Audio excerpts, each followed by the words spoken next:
Hey mamas, welcome to this episode of Confessions of a Small Biz Mama. Today we're going to talk about a topic that I think that stops a lot of people from starting their businesses. What do you do if you have an emergency? What happens if you're sick, your spouse is sick, your kids are sick? What happens if you cannot be in your business that day? Okay, so that's what we're going to talk about today. It's 4 easy steps. And I'm also going to give you a bonus step. Let's talk about some pre-work that you're going to want to do just in case something happens. So let's start with the pre-work. Okay. This is something that you should do like within the next week. Okay. And you're going to want to make sure that you put something on your calendar to update this on a regular basis. But essentially what you need is an in case of emergency list. This is going to be a list of your vendors, your clients, anybody that you would need to notify in case there's an emergency, okay? And so you could have an email group in, whatever you're using for your email. You could just kind of create a list of the people that you'd want to email in case there's an emergency. Or you could have a phone list, you could export this all to Excel, but have this somewhere and make sure that there's somebody else knows where it is, okay? So if something happens, in case something happens to you, right? And I'm not talking about like, if you pass away, but just like if you're too sick to be able to do this yourself, you could have a spouse do this, you could have a friend do this.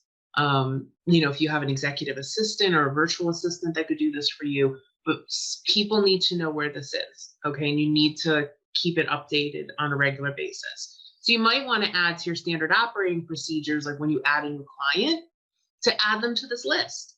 And if you stop working with a client, you should have in your standard operating procedures to remove them from this list. Okay. But this is a really good opportunity for you to get this organized so that you have it before something happens. Okay, so that's a little bit of pre-work. Okay. Now, what do you do if you actually have an emergency? Okay, 4 steps, really easy. Okay. The first thing that you need to do, and I think we often forget to do this, is we need to assess the situation, okay? So I'll tell you, we had something come up this week, and the first thing I had to do when I was doing my weekly planning, so for me, when I'm recording this, this is the beginning of tax season. My semester at the university, this is like the week that I'm supposed to get all my classes live. And I'm also, doing everything with bookkeeper training school. Okay. So it's a really, really busy week. And Jeff is not here for part of the week. And so I'm sitting there going, okay, so how am I going to be able to show up in my business? What are my days going to look like? Okay. And so that's kind of the first part, is assess the situation. Say, okay, what's my availability? Is this something that's, that impacts me directly, or does this impact my schedule? So really sit down and assess the situation. Okay. And figure out what this time period looks like for you. Okay. So that's the first step. The second step is to figure out, okay, so in this time period, whatever it is, and I've had people come to me and say, hey, I've got a surgery coming up. And I say, okay, what does the recovery time look like? So basically, how long are you going to be, completely away from your business? How long are you going to be, somewhat away from your business? And just kind of, let's look out and see how long this is going to impact your business, okay? Once you have assessed the situation, how long you're going to be away from your business, and sometimes you just don't know, right? So sometimes you have no idea how long it's going to be. Make your best guess, okay? And it's always better to go out further than you think, okay? Because I think a lot of times we try to be really optimistic. We're like, no, I'm just going to be down for like a day and it's going to be fine. I'm going to be back. I'll tell you, I remember when I had Eric, okay, I didn't really take a maternity leave when I had Eric, and it was a huge mistake. So Eric was born on December 27th, 2017, which was my birthday. And we were like, okay, we're just going to roll into tax season. I'm going to teach all my classes online, until my maternity leave is over. And then I'll go back to class. And so, yeah, it was really funny. I gave birth to my son, and I had, my phone rang, and I picked up the phone, and it was a client. The client was like, "Hey, how you doing?" I'm like, good. I'm actually in the hospital. I just had a baby." And he's like, "Okay, awesome. Can I ask you a question?" I swear. So yeah. So I really wish that I had kind of done this with the birth of Eric. And we've learned a lot since then. This is Confessions of a Small Biz Mama. Okay. So yeah, that's why we're doing this episode.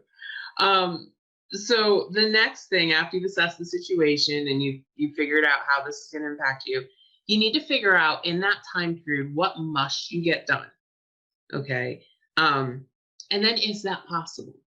Okay. So if you start thinking about, okay, I've got, a lot of your freelancers that listen to this show, or you want to be freelancers. So you got to sit there and think, okay, how am I going to get the work done? Can I get the work done? Because really, like, when I'm thinking about my business and what has to get done, number one is client work. Okay. Number one is always client work, because you're trying to maintain client relationships.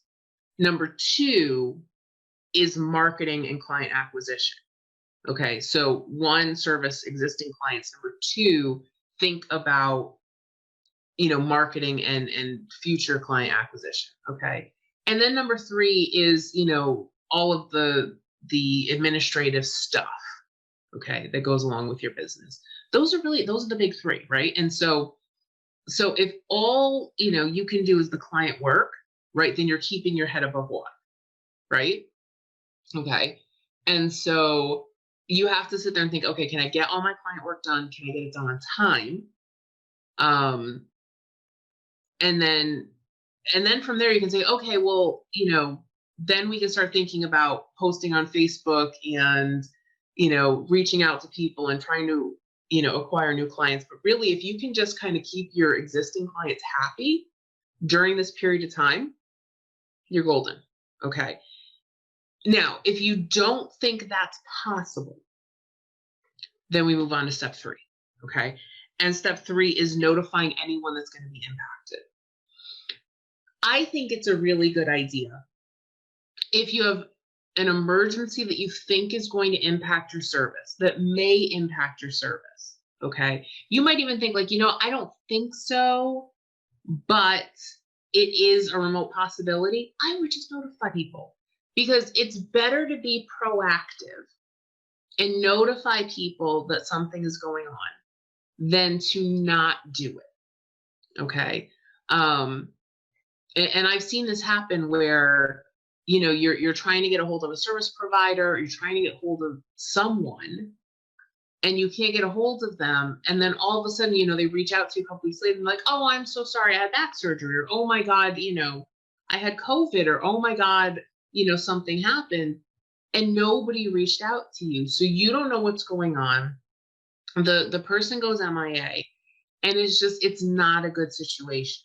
Okay. Whereas if you're proactive and say, "Listen, this is what's going on with me," and you don't even have to tell people what it is.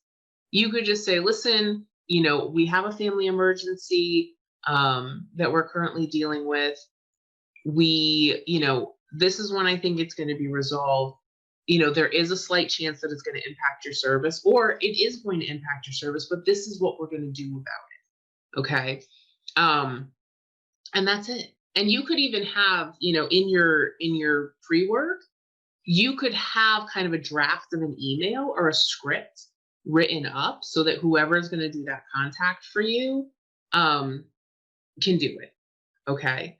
And so that might be another thing you want to add to your pre-work. Okay. But just notify anybody that you think might be impacted. So if any of your vendors are going to be impacted, if there's any projects that you're working on with them, I've also seen, from the vendor side as well, that you're working with a client and all of a sudden the client just kind of disappears and you don't know what's going on. Okay. And so it's really important to be proactive with both sides, not just your clients, but also your vendors. Okay. And it might impact contracts and stuff you have too. If let's say you're building a website with somebody and you've got a certain time period to get them stuff. If you reach out, the vendor's much more likely to work with you. Okay. And I know that's like a huge frustration in, anything where you're going back and forth with a client to try to get information from them. That can be a huge point of contention for the vendor. So, okay. And then the fourth thing, and I think this is where a lot of people, kind of get lost, is do what you can while taking care of yourself. Okay. So the reason that we do all the other steps is so that we can do number 4. If you do not take care of yourself during this time, it is going to be incredibly hard for you to recover from this. And it doesn't matter if it's a physical thing with you, if it's an illness with somebody in your family. If you just go and push, it's not going to be good for you. It's going to take you longer to recover. It's going to be longer for you to get back on your feet, even if it's not you that's sick, right? Because women, we tend to do this, right? We tend to like burn the candle and somehow hope that, we're going to miraculously get the energy and be able to do this. And, our bodies are amazing things. Like they'll be like, nope, and they will shut you down. How many of you have ever had, a deadline or a project and you've pushed your way through and you haven't gotten enough sleep and you've done, you just push. And then like you get really, really sick, right? And your immune system just kind of goes, nope, we're done, right? I know this? It's happened to me. Okay. And it's really funny because it used to happen to me every tax season, like right as tax season ended. I would get really, really sick because my body would be like, no, you're done. You're done. So I'm experienced. Okay. That's where I'm going from. So again, figure out, okay, what can I get done? Okay. So like this week, okay, I'm recording this on a Monday. And this week I said, okay, if I can get my podcast recorded today, and I'm going to try to do 2 episodes today, we'll see how that goes. But if I get 2 episodes done today, and that's the only thing I get done, it is a good day. It is a good day. I have met my goal for the day, and that's it. Now, notice I told you this is a really busy week for me, but I'm not focusing on all of the things that have to get done today. I'm just focusing on if I can get my podcasts recorded, then it's a really good day. If I get other stuff done, hey, that's cool too. But I would just be really happy with that. And so give yourself some grace through this. Put together that contact list, put together a little script of what you would want somebody to say or what you'll say. Because that's the other thing too, is think about if you're in the midst of an emergency, you don't want to think about what you have to say, right? If you have your script written for you, you're golden. When it happens, assess the situation. Figure out, okay, how is this going to impact me? How is this going to impact my business? Then figure out what you must get done and if it's possible for you to do so.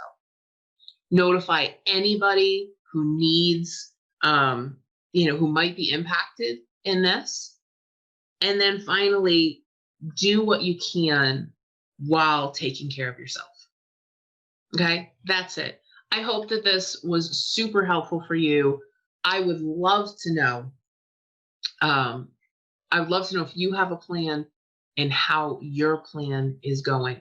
Shoot me a message on social media. You can find us on Facebook, at the Small Biz Mama podcast.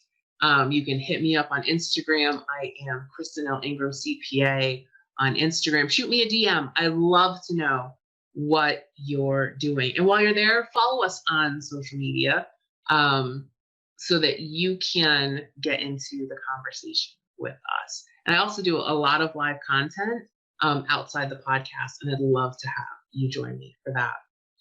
All right, mamas, I hope that you have an awesome week. Take care of yourselves. Take care of each other. Love you much. Bye.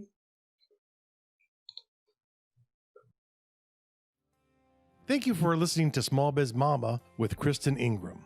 If you'd like to learn how to create more margin in your life, please visit us at smallbizmama.com.